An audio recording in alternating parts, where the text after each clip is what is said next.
What a fantastic way to start a day.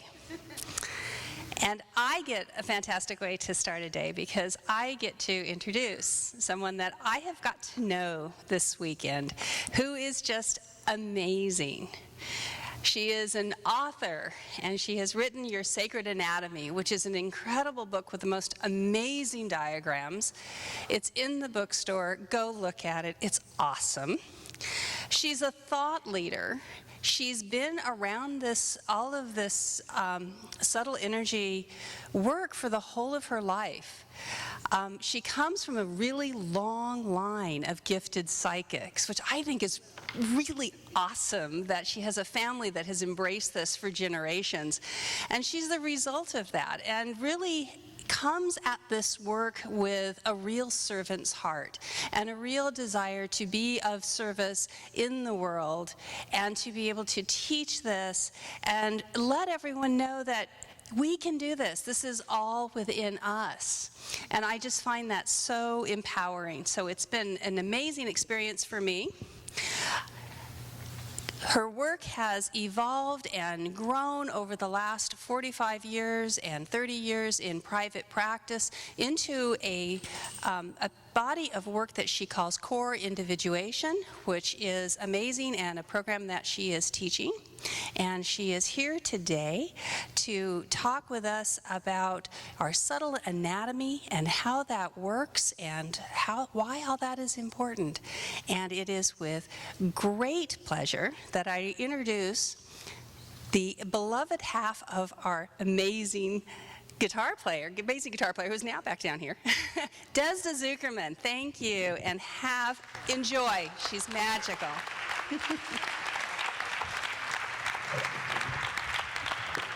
Thank you, Kate. Ladies and gentlemen, Kate Hunter. Fantastic. Thank you, Kate. Thank you so much for such a kind introduction. I so appreciate it. And I so appreciate the opportunity to be here with you. I want to give a special thanks to Bob and Ann Nunley, who have a very special place in my heart. And I want to thank you guys for all the years of work and how hard you've worked to put these conferences together and keep it going for so long. I know what it's like to work hard to organize something and stand at the front of the line, and you're doing a great job. Aren't they wonderful?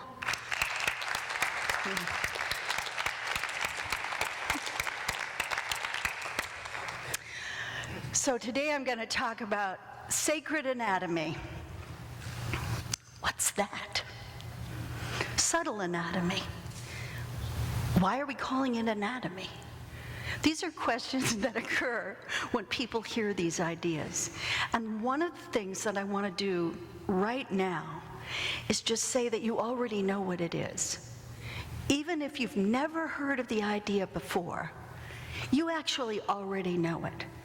You have a sense of it because you're lucky enough to be in a physical body here right now.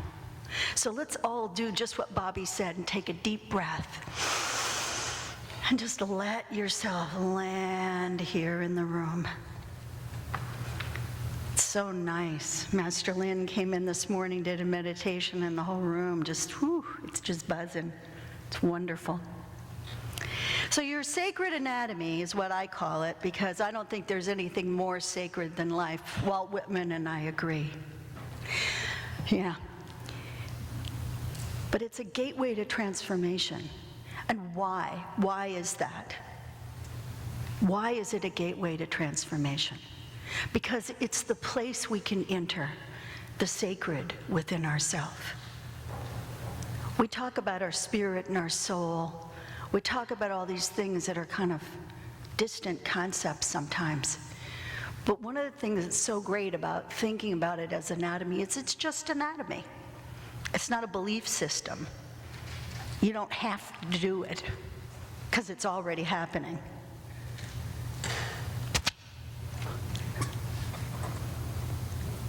So I'm going to start with an invitation and a permission, a request for permission. We have in the room today 4 practitioners who are supporting my talk today. They came from all over the country to be here, and they've all presented, which has been pretty exciting to see. And we would like to ask permission to hold you during the talk. It's something that we do in this work. We always ask permission before we do anything. May we have your permission to hold you during this talk? Can we have your permission? Is that acceptable? Thank you so much. So Regina and Barbara and Bobby and Soraya are going to hold the room while we talk. Because today we're not just going to talk about subtle anatomy. We're just not going to just talk about transformation. We're actually going to do something. We're going to do a healing process. And I think it should be a lot of fun. I'm really excited about it. So we're going to start with the core. So the core is at the very, very center of who and what we are, from 20 feet above us all the way to 20 feet below our physical bodies. And it goes right through the spine. So this amazing downward spiraling triple current stream is this potent, alive light within us. Your core is pure creation within you. It's your central line, your sacred connection. It's essentially your energetic spine. So we're going to do an exercise right off the bat. I'm going to do several exercises today, but this is the first one. And this exercise is we're going to use light to expand the length of our spines. The spine, as we age, as everybody in here knows, starts to compress, and the discs get a little smashed down. So one of the things we're going to do is we're going to say, yeah, that's okay, thanks a lot, thanks for sharing, we're going to reverse this. So I'd like everybody to take a nice deep breath and allow yourself to close your eyes. And we're going to begin at the coccyx, the very bottom of the spine. And at the coccyx, we're going to start just surrounding the coccyx with an energy called universal love and light. Now, the thing that's great about it is it's filled with love and it's filled with light and it's universal and it's juicy and gorgeous and it's kind of golden. So just go ahead and use universal love and light to surround your coccyx with light. And there are little parts of the coccyx that open up and bend, so just go ahead and put light in all those areas. And as you're moving into the low back, just keep moving right up the spine. Just as you stop at every single disc, we don't have to be too specific, but stop at each disc and fill it with light. Each disc filled with light. And you know what? If you've had an injury or you've got a place in your spine that's a little bit of a problem, go ahead and put a little extra light there. So as you're putting this light in, feel your spine lengthening. We've all heard the puppet analogy. So feel that puppet string pulling you up a little higher, a little tighter, a little stronger, and allowing your spine to lengthen. Go up into the lower back, filling each vertebrae with light, moving up to about the waist, filling each vertebrae with light, surrounding all of the discs, and moving up a little higher, right into the middle of your back. And really let yourself lengthen here. This is a place where we collapse as we get a little older. So let that lengthen. Use light to help the condensed light of your body, the congealed light of your body, as Paramahansa Yogananda said. Allow it to lengthen and expand, surrounding with light, and go up behind your heart. Make sure there's a lot of beautiful golden light at your spine behind your heart. There you go, you're doing a great job. The room is just beautiful. Take a deep breath and let the light rise up above your heart a little bit, surrounding those beautiful spinal processes, the gorgeous vertebrae, the beautiful and delicious discs. Feel the living light of your spinal fluid allowing itself to expand. And as you move up behind your shoulder blades, really feel that light expanding your spine. You're all going to be taller when we're done. Look at that. Take a deep breath and let yourself move up a little higher to the base of your neck. Now, this is another place where those of us who sit at computers for hours, we fall forward, our big fat heads fall forward, and we get cathartic. So just allow your upper back to just lengthen and fill it with light. And as you're doing this, you're surrounded with universal love, universal light, the divine source speaking to you from within you, lifting you up, stronger, taller, and move into your neck now. And so while you're in your neck, all of us have had little jostles and tweaks in our neck. So just very gently and very lovingly caress your neck with light. And as you're moving, make sure those discs are nice and plump with light. You go right up your neck. There you go. All the way up the neck to the middle of the neck, right about your ears. And now you're really at the top. You're at the top of the spine. So you're going to bring in extra universal love and light there and really surround it.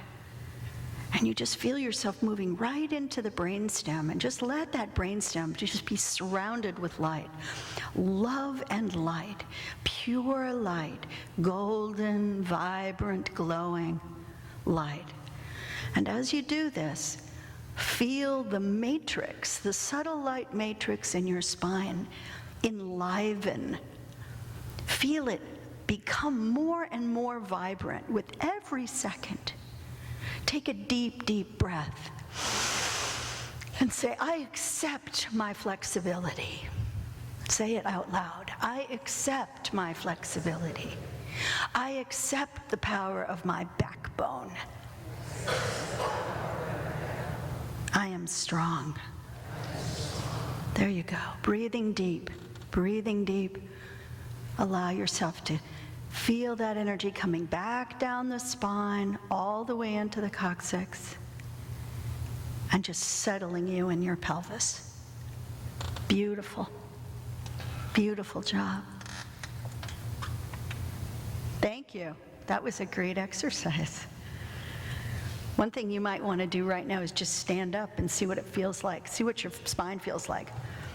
Because one of the things that happens when you start using light in this way, in this wonderful way, is you start to realize the intelligence of the universe is supporting you, loving you, holding you, lengthening you. You look taller.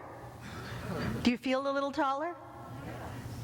You feel a little less achy? Isn't that nice? That's my favorite part. Yeah. Excellent. Go ahead and sit down again. That's great. Thank you.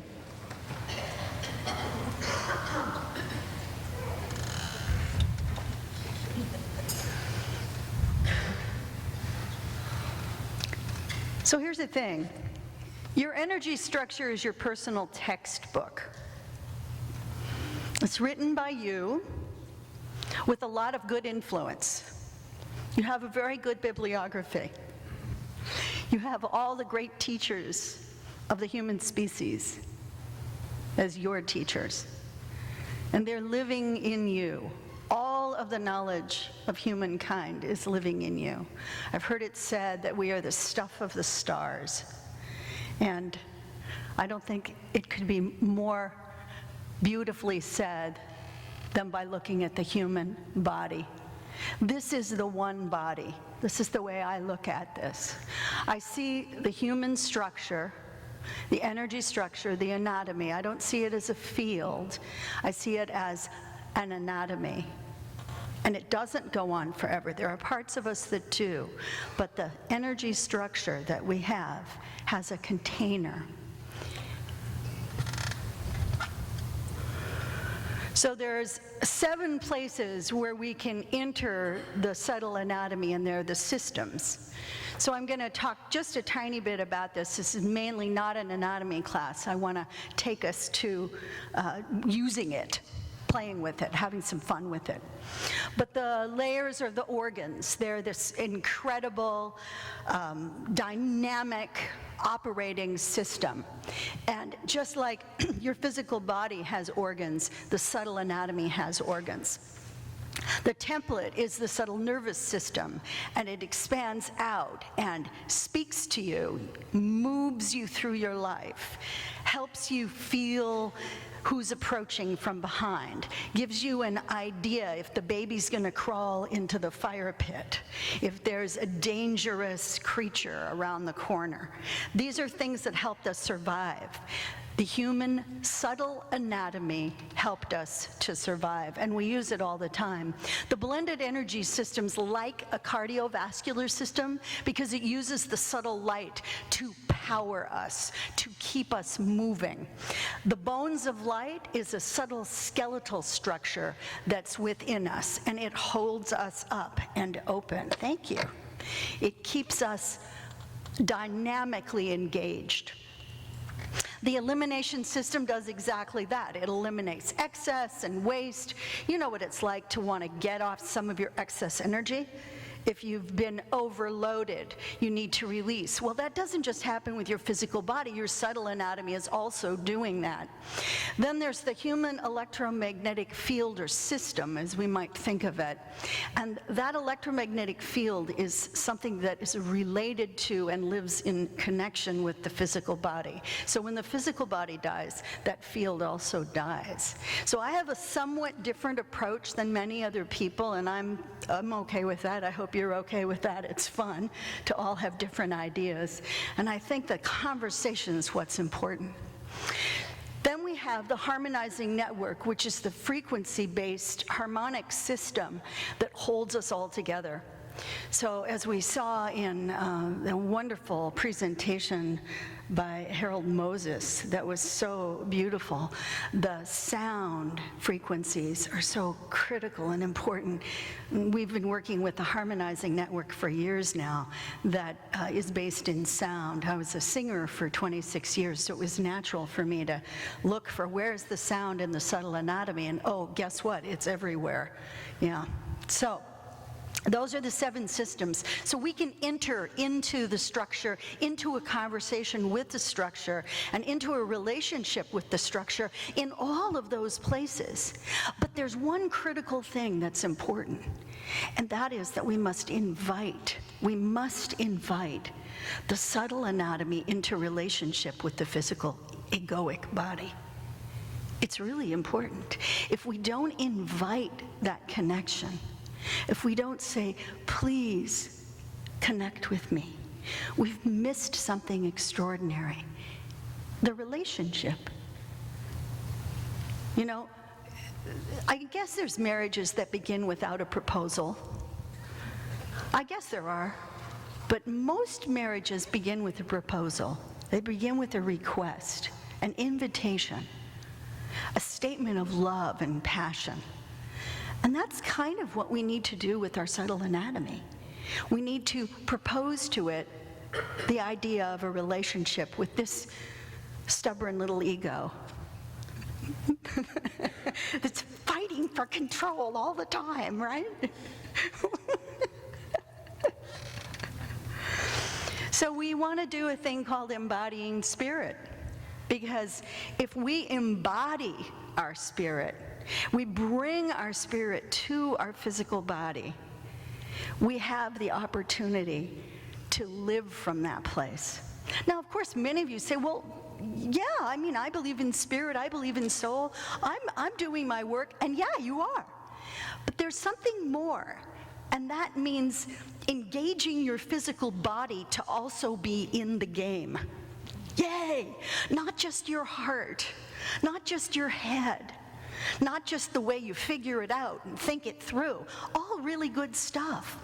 But this physical body is this amazing opportunity. We call it the temple. It's really a wonderful opportunity for us to become alive and embodied in an extremely potent way. Embodying our spirit. So your spirit is your presence. Your spirit is your presence. So you know when you've been in a relationship with someone who's really impacted you in a positive way, you can conjure their presence, can't you? You can feel them. Think of your grandmother or someone who was really beloved to you, who is no longer here, who's no longer present in a physical body. When you think of them, you feel the warmth of their presence. It's their spirit that you're feeling. So wouldn't it be spectacular if that spirit could embody in you in a way that would give you that impact with every single person that you meet? The same kind of impact that your beloved grandmother had on you. Just being in her presence was settling and calming, brought you into a place of peace. It's tough to do this if you're not in your physical body. It's really tough to do this. So we're going to do another exercise. You ready? As always. So stand up. So it turns out that your spirit has actually got an anatomical part. Surprise. If you know anything about my work, I'm finding everything in the anatomy, which is exciting. And what it looks like is a golden, orangish kind of ball. It's beautiful. But in most of us, it's floating somewhere out here. It's floating around. And it's kind of waiting for the opportunity to be in relationship. So what we're going to do is we're going to just extend our consciousness into our hands. You all know how to do that, I know. You're wonderful. Take a deep breath and then lift your hands above your head and telegraph to your spirit, to your presence, come to my hands. And I have you say things out loud because the frequency of your voice activates your structure. Beloved spirit, please come to my hands. Don't worry about it. Okay, thanks. And take a deep breath and hold that spirit in your hands. This is your presence. You may have a spiritual presence in your body already, but your spirit is different. This energy, this energetic I'm talking about, is a little bit different. So take a deep breath and say, beloved presence, I am so glad to meet you. And I would like to invite you to please come into my physical body. To enliven me. To bless me. To allow me to serve at my highest. And then just very gently move that energy, that round ball, and y'all are doing great, that round ball just into your head and allow it to come into your head. And then just feel what it's like to be present in your head. And it doesn't really require thinking, just presence. Take a deep breath and allow yourself to be present. Is it expanding? One of the things that's interesting to note is that it may not really care very much about the boundary of the skull. It's just kind of there, isn't it? So take a deep breath and say, put your hands on your head like this, right on your head. Say, I think this is a good idea. Take a deep breath and say, beloved presence, please come into my throat. And breathe into your presence in your throat and feel your throat expanding. For those of you who have thyroid issues, feel your presence in your thyroid. Really feel it dropping in there. Yeah. And now put one hand at the front of your neck and one hand at the back. And say, my name is, and then say your name, Desda. My name is Desda. And say it again, my name is Desda. And say, I am alive. And I have a voice. Breathe in Beloved presence, please come into my heart. And just kind of notice how your voice is relaxed, your throat is open, you feel more alive in your throat. And here you are in your heart. Allow your presence to fill your heart and your lungs. Really let it open up who and what you are here. And put your hands over your heart. And say, I love to be present. I love my life. I love my body. I love my heart. Breathe in and just let your presence settle. Just let it own the whole upper half of your body. And what happens is you can start to feel a kind of lovely, soft, awakened feeling. Take a deep breath. Beloved presence, please come into my solar plexus. And now put your hands on your solar plexus. Sometimes you can do the back and front too. That's kind of nice. Especially if you've got back problems. Do this. Yeah. I'm happy to be present. I'm so joyous to be present. My spirit is joyous.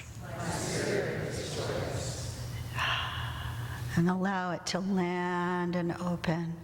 Now take a deep breath and invite your presence to come down into your pelvis. Beloved presence, please come into my pelvis. And just as that happens, just allow yourself to experience it opening up, opening up. Good. Now, let yourself feel to the back of your pelvis. Sometimes we forget that we have a back of our pelvis. And one of the things that's so important about the pelvis is that it's our offering bowl. It's the offering bowl. It's where we give our gift from. It's where we walk from. It's where our sexual identity is housed. It's where we reproduce. This is our offering bowl. It's where Father Sky and Mother Earth come together to say, I will create. And that's who you are. So take a deep breath. Allow your presence to drop into your hip sockets, into the back, into that coccyx. It's a great coccyx, isn't it? It's juicy and loose now. You guys are really looking good. And say, I am present. And then say, I, and then say your name. I, Desda, am present. I'm really here. And now take a deep breath and let that presence move into your shoulders and your hips, down into your legs and your arms. Move around a little bit. It's hard to be present if you're static or stuck in a rigid position. If there's a part of your body that's rigid or kind of holding, allow your presence to go there. Allow your presence to go there. If you have a disease or you have something that's up for you, go take your presence to that place and sit with it for just a second. Go to the place in your body that always hurts and allow your presence to comfort that place. Let yourself be comforted.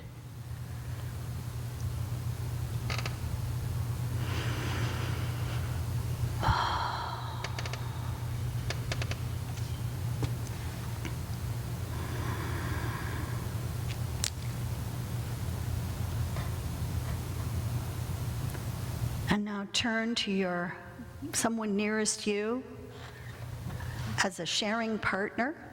Just grab anybody, it doesn't matter, and just introduce yourselves.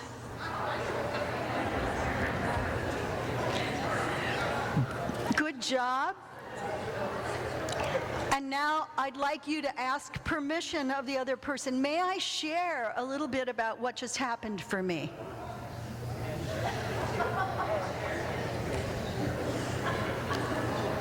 And when you're granted permission, jump in and share a little bit about your experience.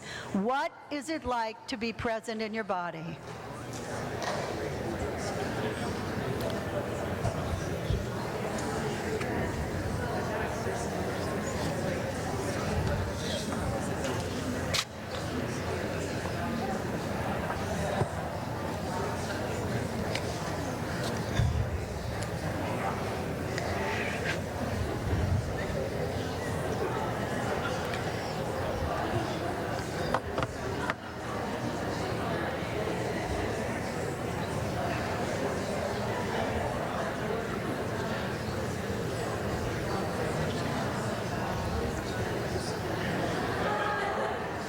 Okay, take just another 15 seconds or so. Don't do anything more than just sharing. All right, take a deep breath and say thank you to your partner.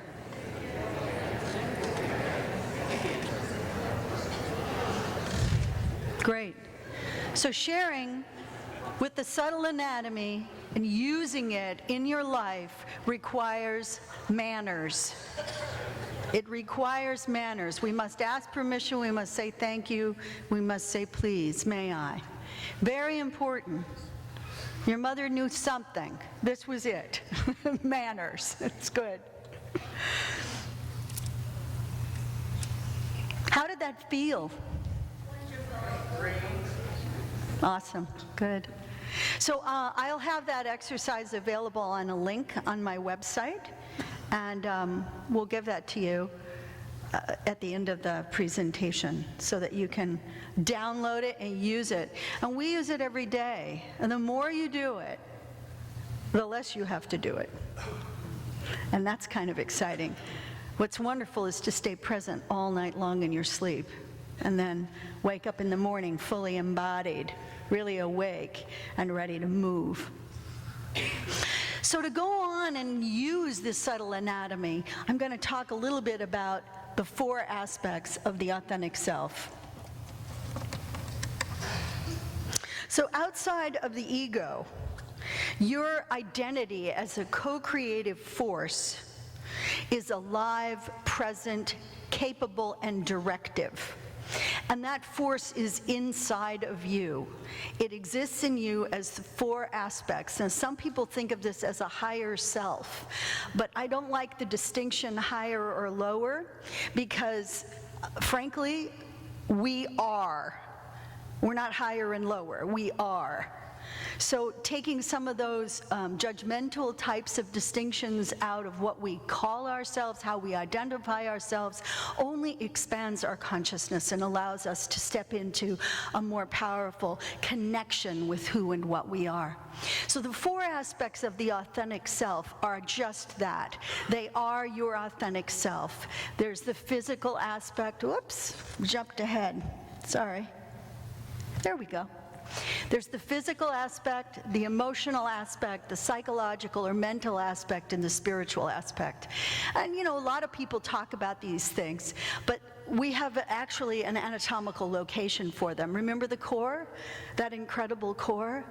Before we form the subtle anatomy around ourselves, at the very top, there are 4 balls of light that emerge from the core, and they're essentially the board of directors. That's right, they're the board of directors. They direct us and they allow us to live out our soul's purpose and to learn in every single contextual situation we find ourselves in to learn how to be who we are even more. So when we begin to strip away the edifice of personality, which starts to happen as we get a little older, we start to drop the need to have those old patterns and driving desires, right? How many of you have done that kind of work? Everybody here, right? Yeah, we've all said, gosh, I don't need that personality trait. I think I'll let the bossy pants, you know, hell on wheels 2-year-old go. I think I'll let that go. I won't be that anymore. So when we start to let this stuff go, we're actually deconstructing the psychological or the emotional personality of the egoic structure. And as that starts to strip away, we get closer and closer to the authentic nature. So you could think of it as the divine nature, or you could just think of it as yourself.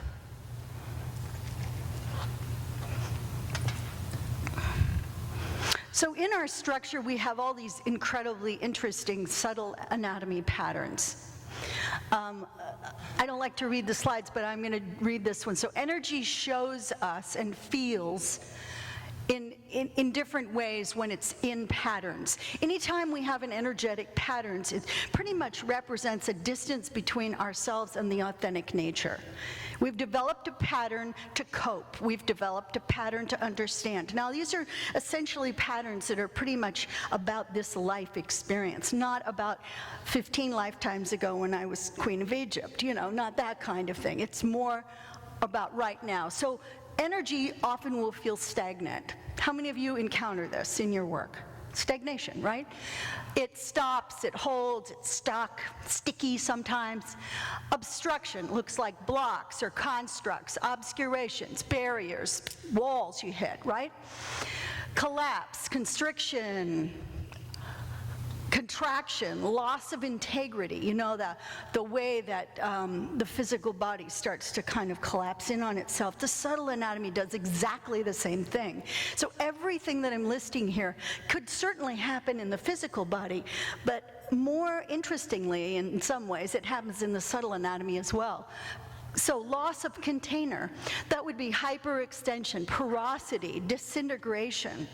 And when the subtle anatomy disintegrates in places, it indicates a lack of connection, a lack of awakened awareness, a lack of embodiment in the subtle structure as well as in the physical body. So then how does this show up in our life? It either shows up or it feels in our life like a repeating, looping mind pattern, a body looping body pattern, you know, a way of moving or holding your face. It can show up in a spiritual pattern that way. It can show up as behavioral patterns, unable to change, or a groove, a sort of downward spiral. So we see this repeating, constant, doing over and over stuff. Then we see malfunction or injury, which would be an event that is held by the subtle anatomy. So if you were in an extremely bad car accident, your subtle anatomy is going to show that just like your physical body will. So it will hold it. It'll hold injury, it'll hold damage. You guys see this, right? Don't you? Yes or no? Yes, thank you.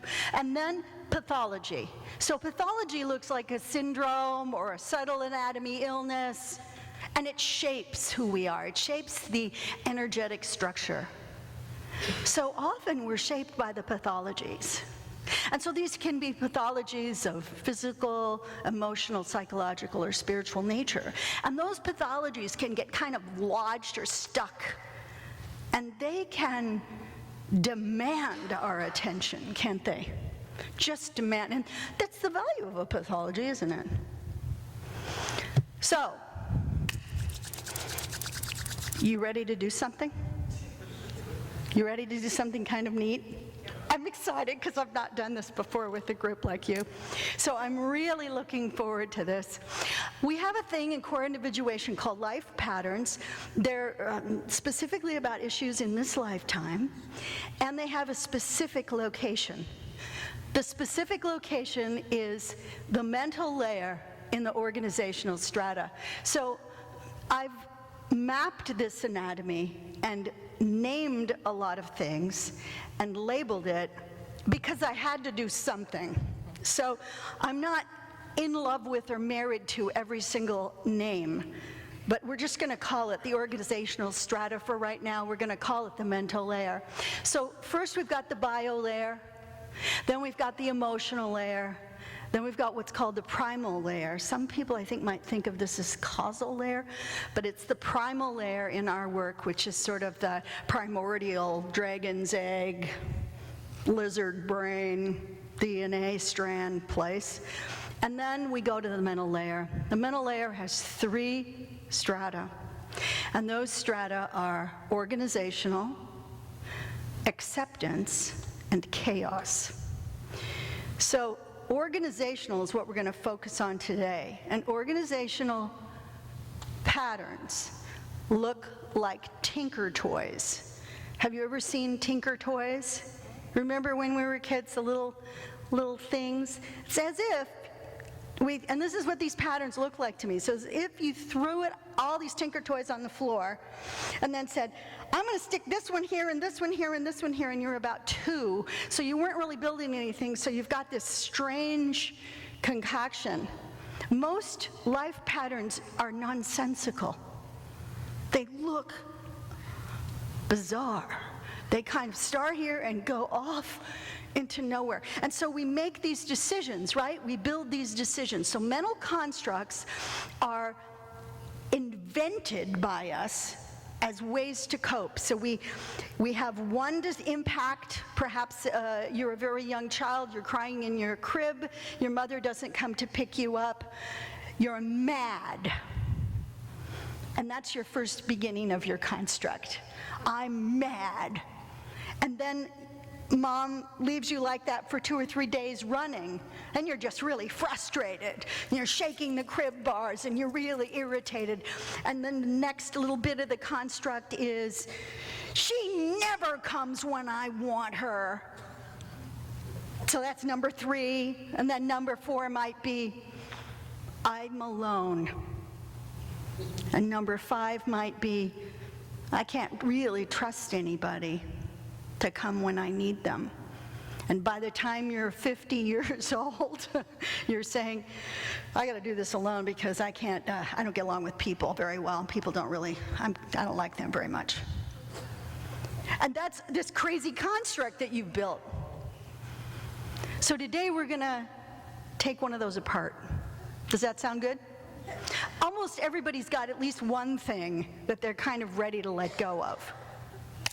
All right.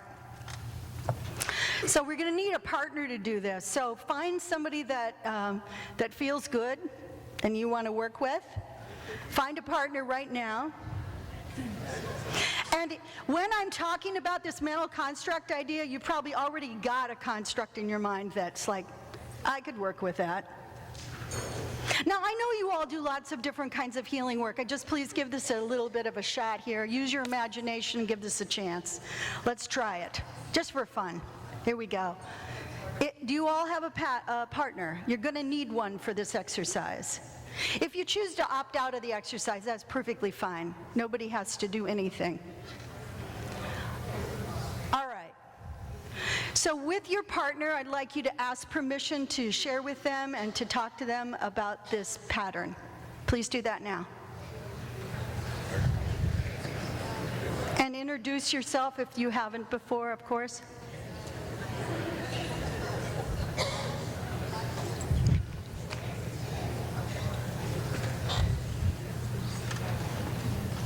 Okay. Now explain your mental construct, the one that appeared to you just even as little and silly as it was, or as giant and huge as it was. Has everybody got something they can work with? Yeah? Okay, good. Explain that to your partner.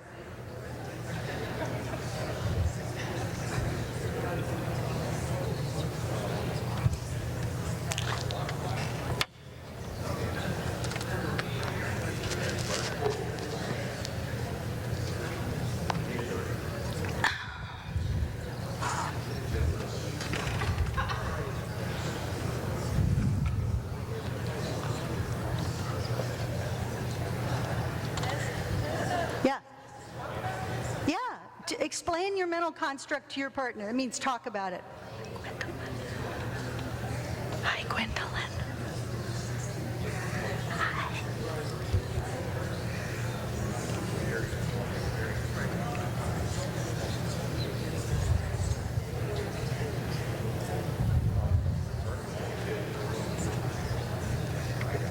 Okay.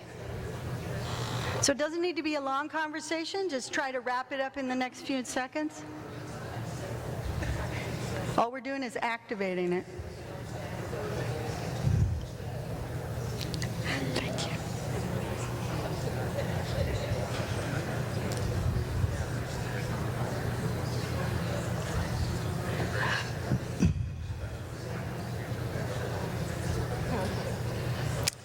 Okay, good. Good. Now stay with your partner because you're going to keep going. Okay. You don't need quite so much story. Just dial it in. Good job. Thank you. All right, now I want you to notice what the room feels like. Just feel into the room a little bit. Because what you're feeling is everybody's mental layer, organizational strata being activated. So this is a very concrete example for some of you who don't, quite sense the subtle anatomy. This will give you a sense. So you can feel the room. The room feels a little agitated. Right. What are some other words you would use to describe it? Congested. Chaotic, heavier.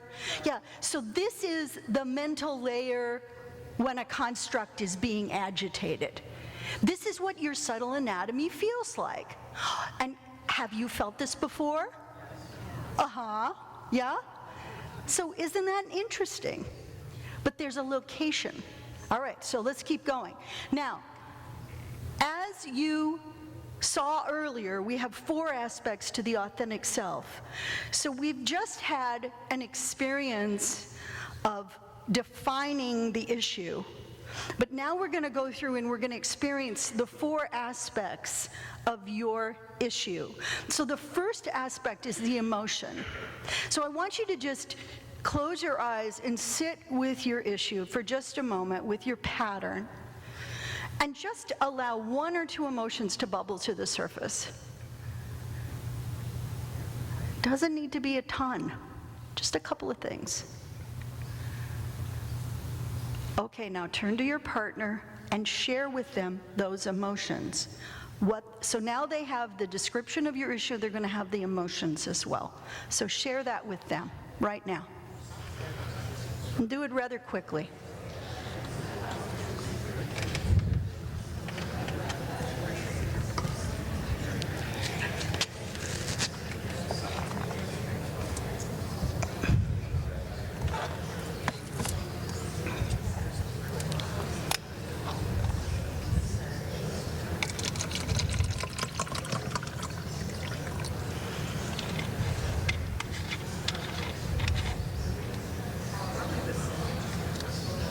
Okay, now stop for a moment, if you will, and just notice the room. Just notice the shift. So what do you feel now? It's like the agitation? came down. The agitation came down when the emotion was shared. What else do you notice? More expanded. It's more expanded. So this is kind of interesting, right? So now we're noticing how that organizational strata of the mental layer speaks to us. This is actually happening in your subtle anatomy, as well as your awareness in your physical body, because you're embodied, aren't you? All right, let's keep going. So now you have your emotional understanding. So the next thing that you're going to do is focus kind of a mini version of your pattern story. So this is literally like a 2-minute version. You can see this work, we don't believe in a lot of stern and dram. We're interested in moving through things. We're interested in transformative work. So we're going to look at now sort of the story. And it'd be like, well, it started when I was 5, and then it went here, and I did this, and this happened, and that, and now I'm like this. So, and I want you to do that in a couple of minutes. Now, some of you are going to feel like, oh, I can't possibly do that. Set that aside and allow your big brain to do it. Okay, try. Go with your partner.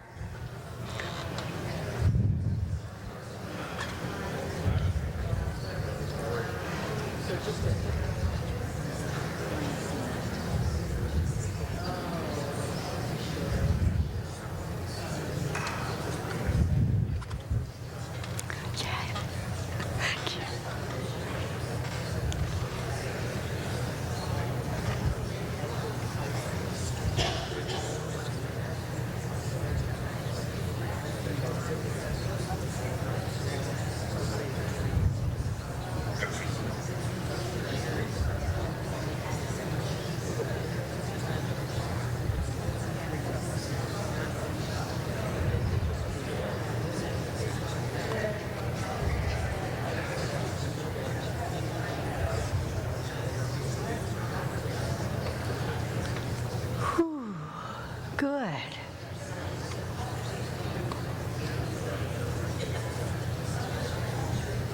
Make sure the second person gets their chance.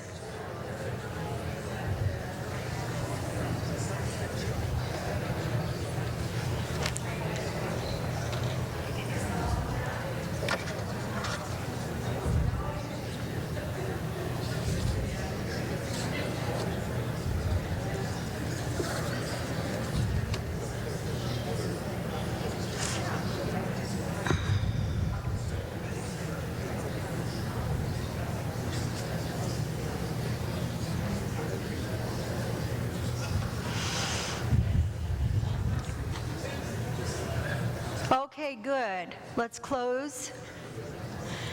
Now, while you're sitting with your partner, I want you to tell them where it was difficult to return presence. Remember when we did the exercise returning presence? Like, where was it hard for you to get present?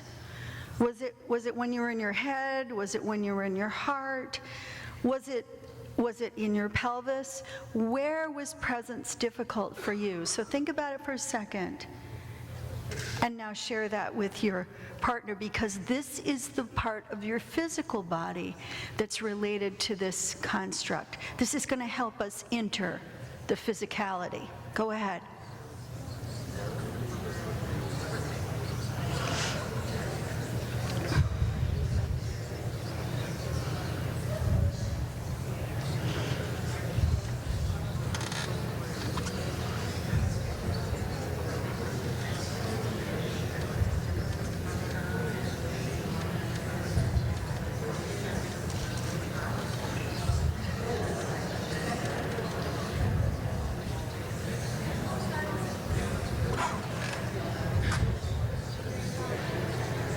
Okay, you should be able to complete about now.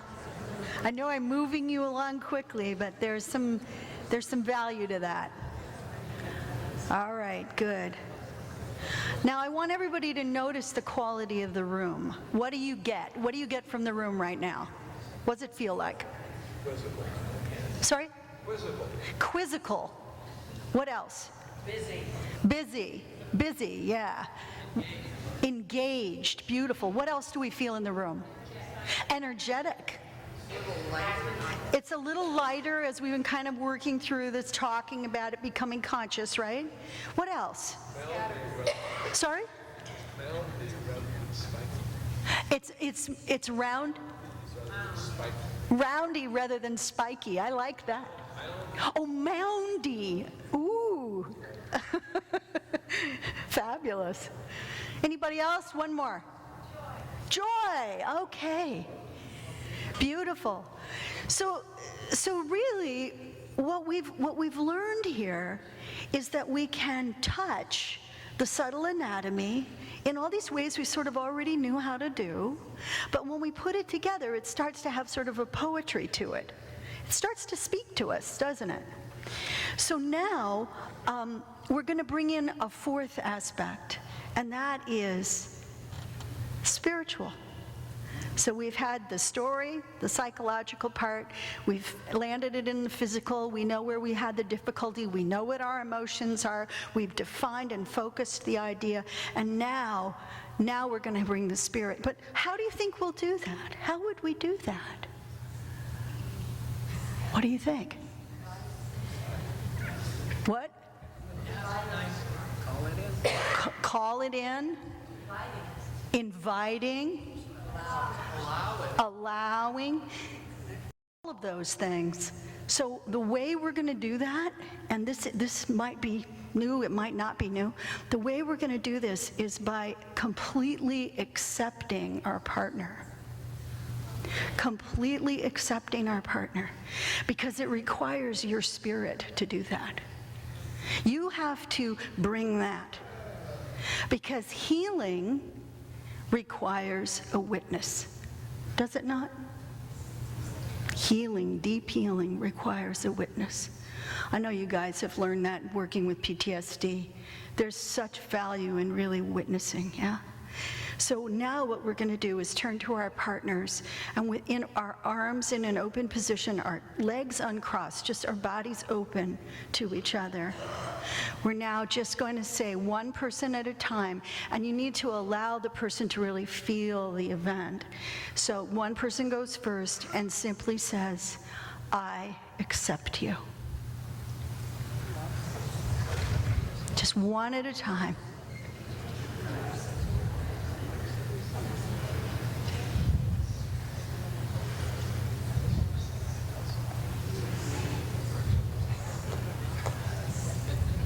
So that's an unreserved acceptance. That's without qualifications. I accept you. What do you guys feel as that's happening? Expansion. Lighter.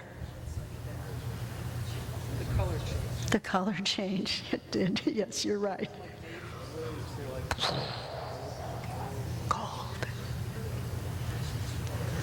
All right, so now both of you sit facing each other together at the same time, and at the same time look into each other's eyes and say, I accept you completely.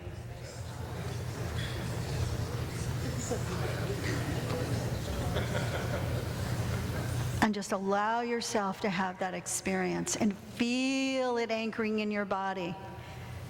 Put your hand on your gut and say, I am present. I am present. Yeah, it's super important to be present with positive things. We often say, oh, I'm going to get out of here. Somebody's saying something nice to me. I'm going to leave town. So one more time, put your hand on your gut and say, I am present. Yeah. Just letting it in. And what do we feel? What do we feel in the room? How does it feel now? I like Jerry's description. Anybody else? Love. What's it feel like in the room to you now? Joyful.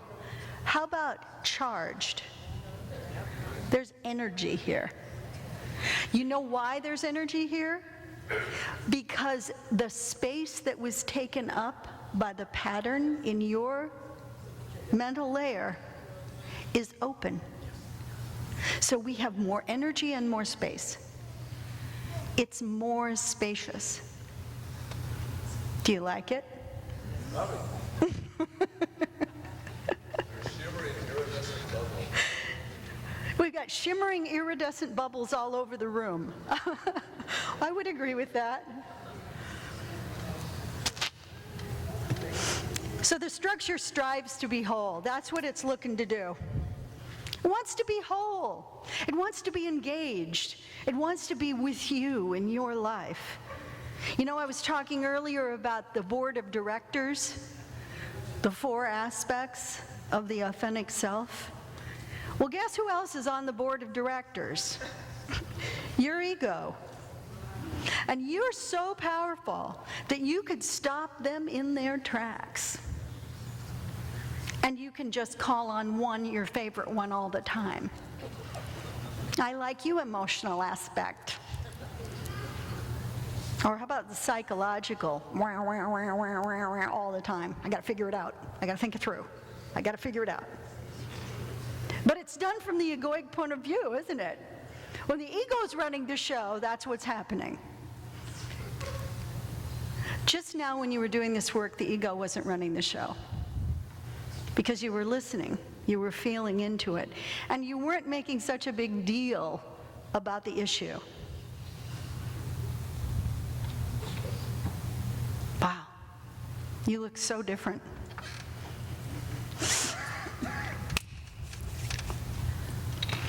It's extraordinarily important to invite your subtle anatomy into relationship.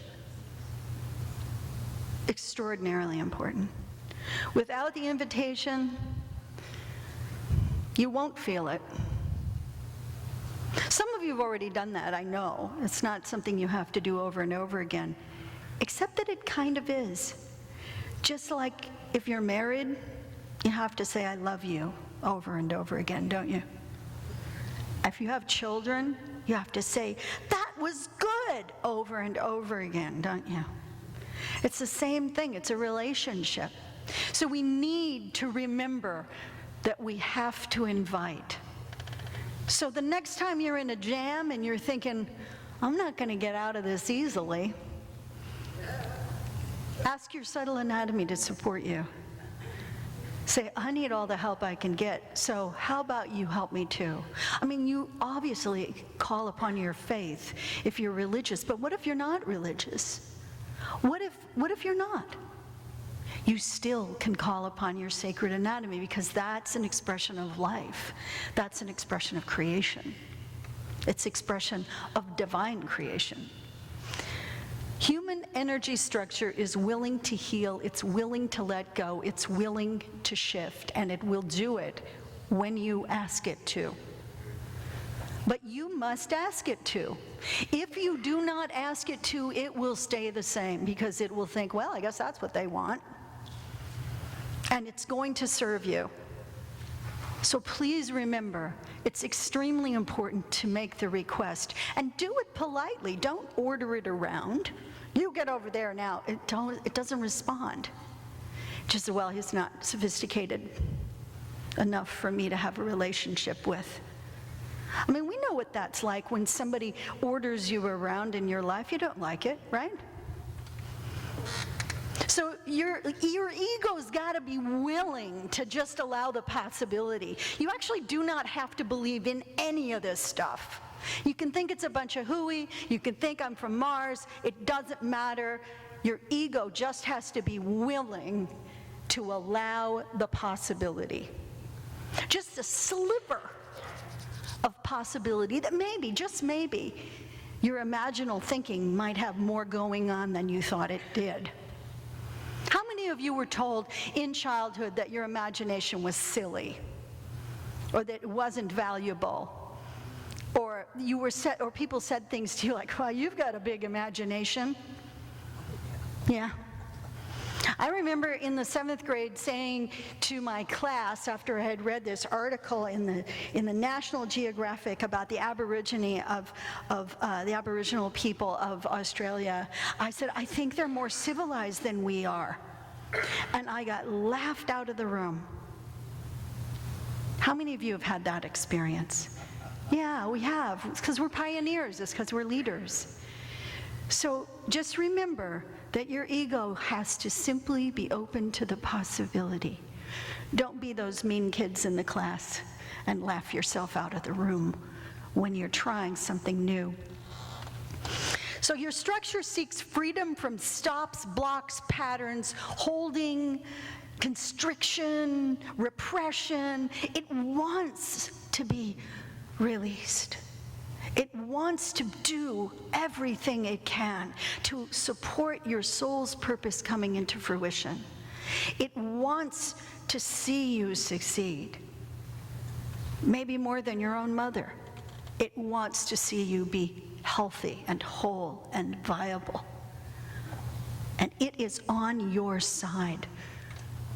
But it's up to you to take the risk.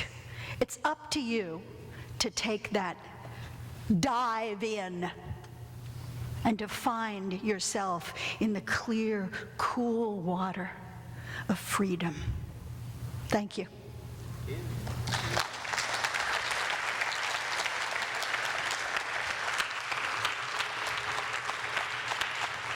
Thank you.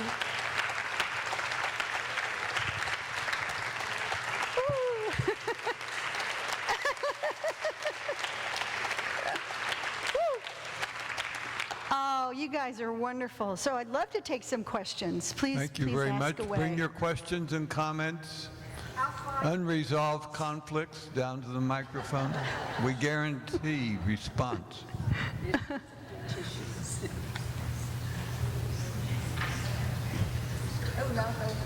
Hello. We're bright. There we go. Can't see the lights.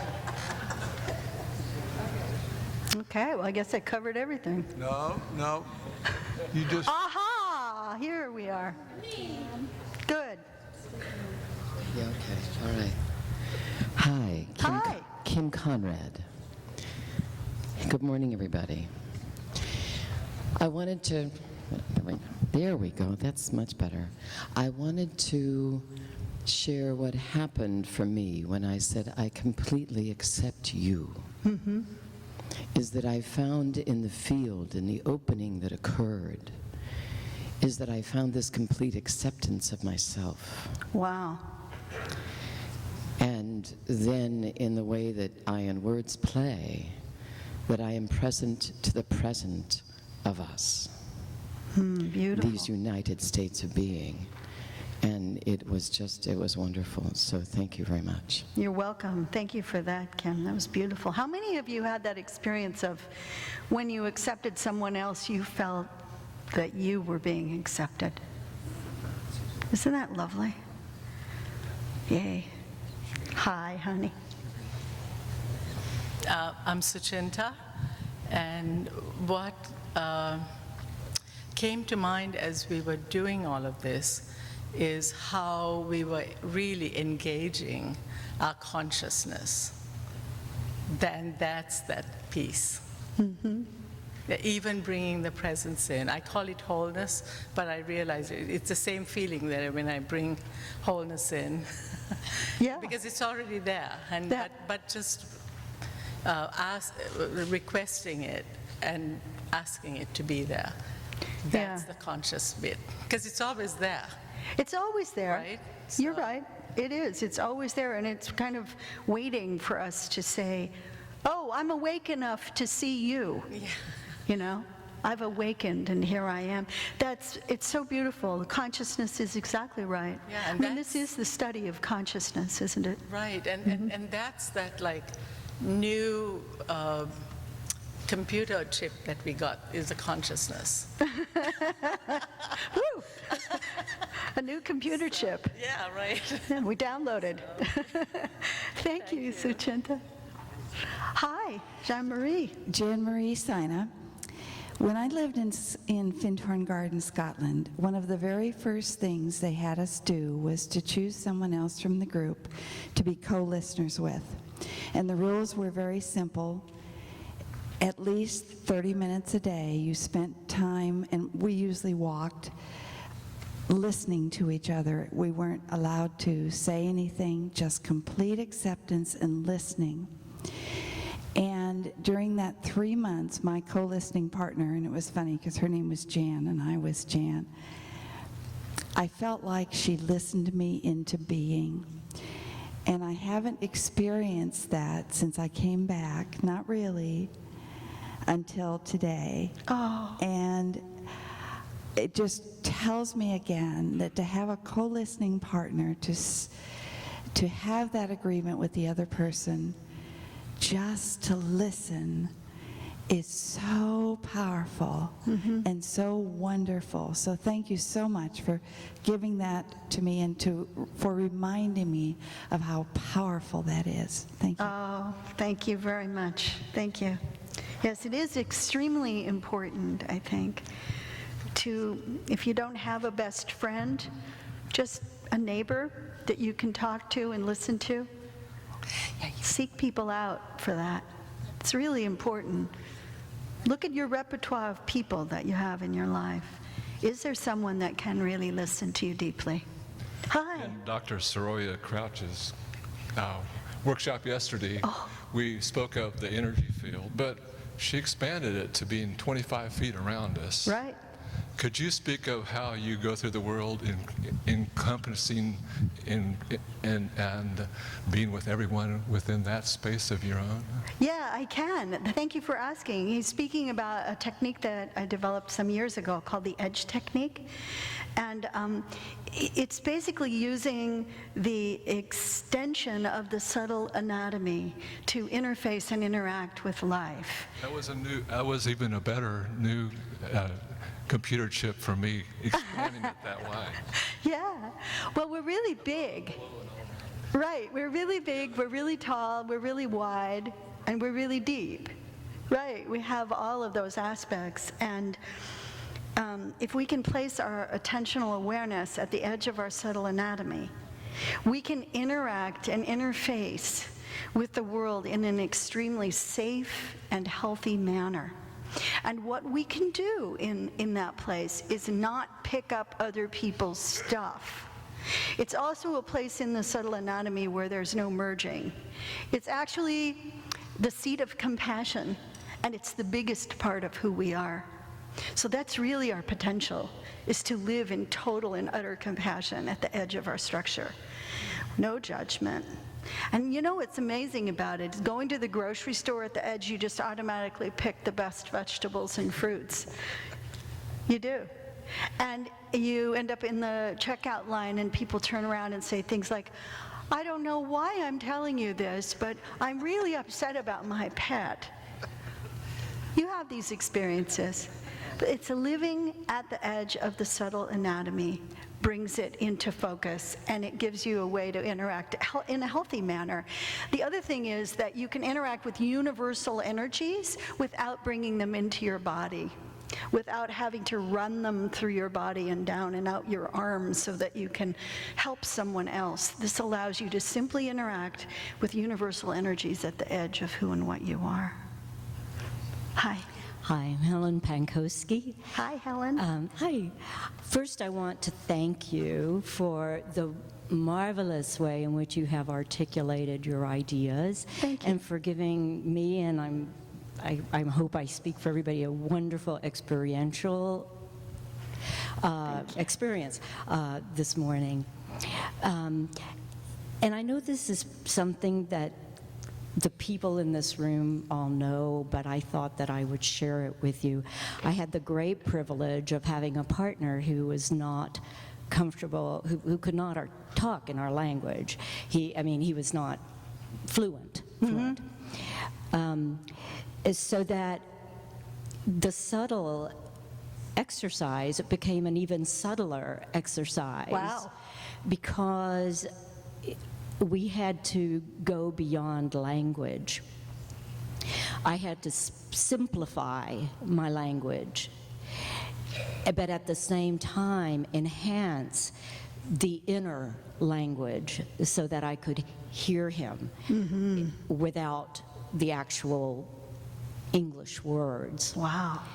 So that was a very wonderful experience for me. I want to thank you, but I also wanted to share that because that, I suspect, was a bit different today. Well, that's wonderful. What an extraordinary adjustment that you made, and it just speaks to your years of experience as a very sensitive and capable person. Thank you for sharing that. Anne. Anne Nunley. Desda, would you give us a little description of some of your experience growing up as a psychic person, a sensitive person, and just whatever you want to say about that. And also, I'm intrigued by the fact that all of these illustrations and this structure that you've come up with, you were very careful not to go out into but to pull in from yourself and your own intuition what this all, and your sight, what this all looked like. Would you talk about that a little bit? Wow. Yeah, sure. So I'm going to answer your second question first. In about 1973, I stopped reading other people's work. And I knew that I had to do that, not because other people weren't brilliant, but because I wanted to really figure out what the heck it was that I needed to say. And my soul was really pushing me to do that. So I listened, and I knew that I had to stop being influenced. So I didn't take classes, I didn't do any of that. I had a couple of small influences at the very beginning of things, but after that, I didn't read anymore. In the 60s, I read Madame Blavatsky, and I read the Grand Dams, but that wasn't really what taught me. What taught me was observing, and so I, in my own way, discovered science. And I wrote extensive notes about what I saw. I experimented. When someone's angry, what does this do? When someone's not angry, what does this do? I discovered how to dissect what I saw because I was essentially visually handicapped in a way. I saw so much that I couldn't even see faces for a while. I had an accident when I was 14 where I flew out of a car, looked at the sky arcing above me, saw this extraordinary black bird, and hit my head on the concrete. And when I opened my eyes, the soft, pretty, gentle auric fields that I had seen since early childhood turned into these huge day-glow structures. And it was like vastly different.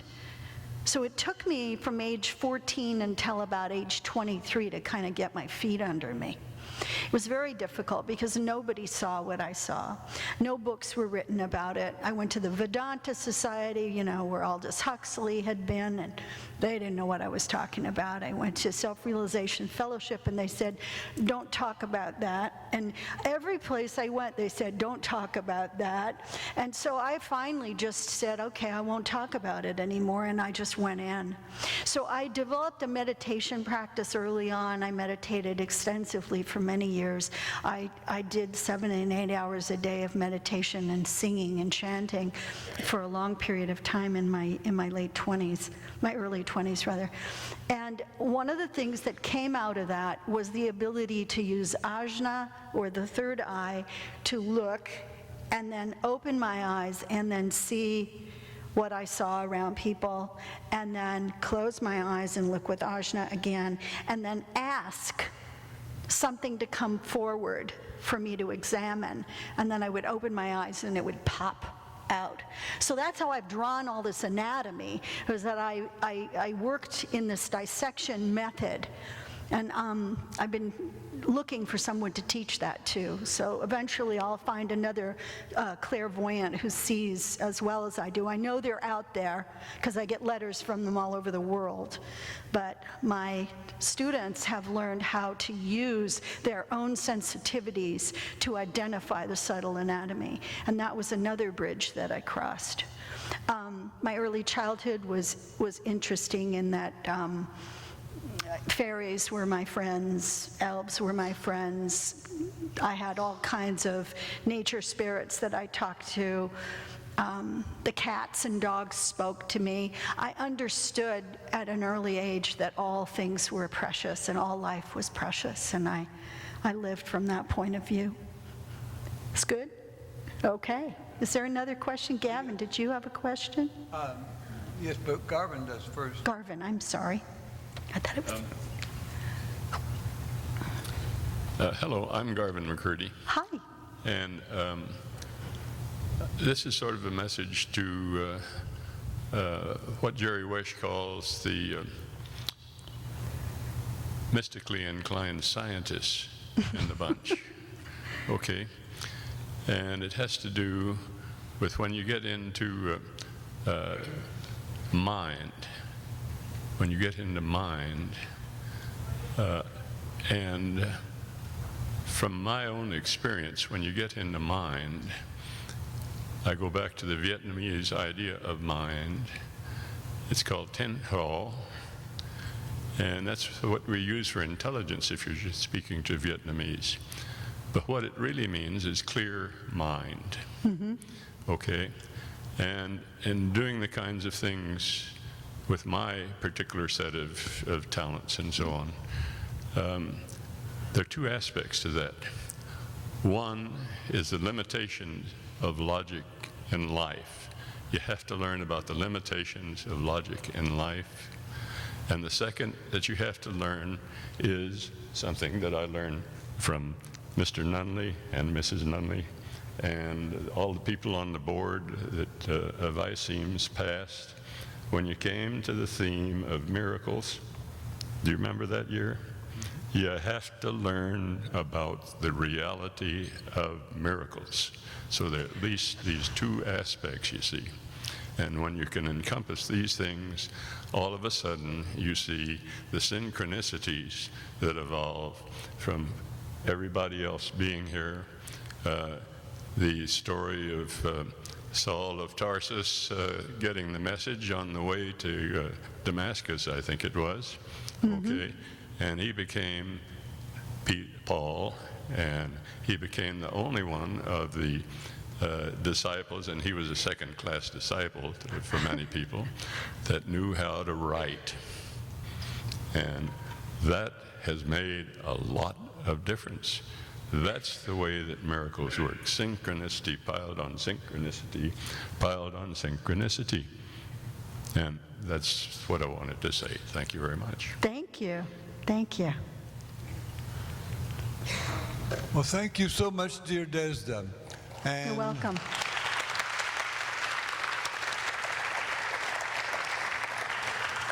so we'll